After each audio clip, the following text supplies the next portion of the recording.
જૂનાગઢ માંગરોળ તાલુકાના હરીજ ગામો એક યાત્રી સંઘ છેલ્લા 20 વર્ષથી કરી રહ્યા છે દ્વારકાધીશની પદયાત્રા। માંગરોળ તાલુકાના હરીજ ગામેથી એક યાત્રી સંઘ છેલ્લા 20 વર્ષથી કરી રહ્યા છે ભગવાન દ્વારકાધીશની પદયાત્રા। માંગરોળથી દ્વારકા 180 કિલોમીટર દૂર છે અને અહીં એક યાત્રી સંઘ છેલ્લા 20 વર્ષથી ચાલીને દ્વારકા દર્શન કરવા પહોંચે છે અને આ સંઘમાં પુરુષ મહિલા સહિત 200 જેટલા લોકો પદયાત્રામાં જોડાય છે, જેમાં ખાસ તો ડોક્ટરો સહિત અનેક લોકો આ પદયાત્રામાં જોડાય છે। અહીંથી ભગવાન દ્વારકાધીશની મૂર્તિને અખંડ દીવો પ્રગટાવી આ દીવાને દ્વારકાધીશના મંદિરમાં દર્શન કરી પધારતા હતા। આ સંઘમાં ભજન ભોજન અને ભક્તિનો અનેરો મહિમા છે। આ સંઘ દ્વારા પોતે જાતે રસોઈ બનાવી ભક્તોને ભોજન કરાવે છે। આ સંઘમાં આગળ વધતા 1000 જેટલા લોકો આ પદયાત્રામાં જોડાય છે, ભગવાન દ્વારકાધીશના પગપાળા દર્શને જાય છે। કે સિંગુદાતી સાથે પ્રતાપ સિસોદિયા, માળિયા હાટીના।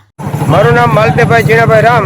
અમે છેલ્લા 20 વર્ષથી આવી રીતે પદયાત્રા યોજીએ છીએ રહીશથી દ્વારકાની, અને રહીશથી દ્વારકાની પદયાત્રાની અંદર આ વખતે 35 ટ્રેક્ટરો સ્વખર્ચે જોડાયેલા છે અને આશરે 3 જિલ્લામાંથી 90 ગામના 700 થી 800 કૃષ્ણ ભક્તો આમાં જોડાયેલા છે।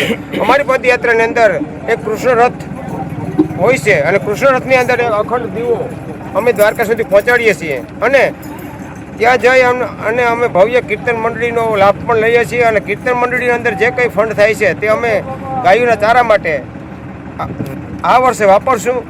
આવી રીતે અમે ધૂન ભજન ગાતા ગાતા દ્વારકા પહોંચીએ છીએ અને આ લોકો જે કોઈ જોડાય છે એ સ્વયંભૂ જોડાય છે અને સ્વૈચ્છિક જોડાય છે અને જે ટ્રેક્ટરવાળા જોડાણા છે પોતાના ડીઝલે આવી રીતે જોડાય છે અને આ અમારી 20મી પદયાત્રા છે અને દ્વારકાધીશની પરમ કૃપાથી પરમ મહેરબાનીથી આ અમારી 20 પદયાત્રા હેમખેમ અહીંયા દ્વારકા પહોંચે છે એ દ્વારકાધીશની દયા ગણાય છે।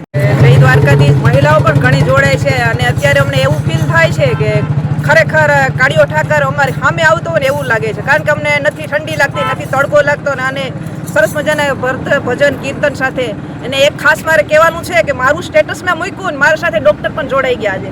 ડૉક્ટર છે અમારા બેન જાગૃતિબેન, કે એ ડૉક્ટર છે છતાં પણ આમાં જોડાઈ ગયા, પણ એને પણ એવું ફીલ થવા માંડ્યું કે નહીં, આ બેનનું આવું સ્ટેટસ મૂકે ને આ 20મી પદયાત્રા જાય છે તો હું પણ જઈશ। કહેવાય છે ને કે અર્જુન નથી થવું મારે, મને સુદામો જ રહેવા દો, જોઈને દ્વાર પર એને મને ઉઘાડા પગે દોડવા દો।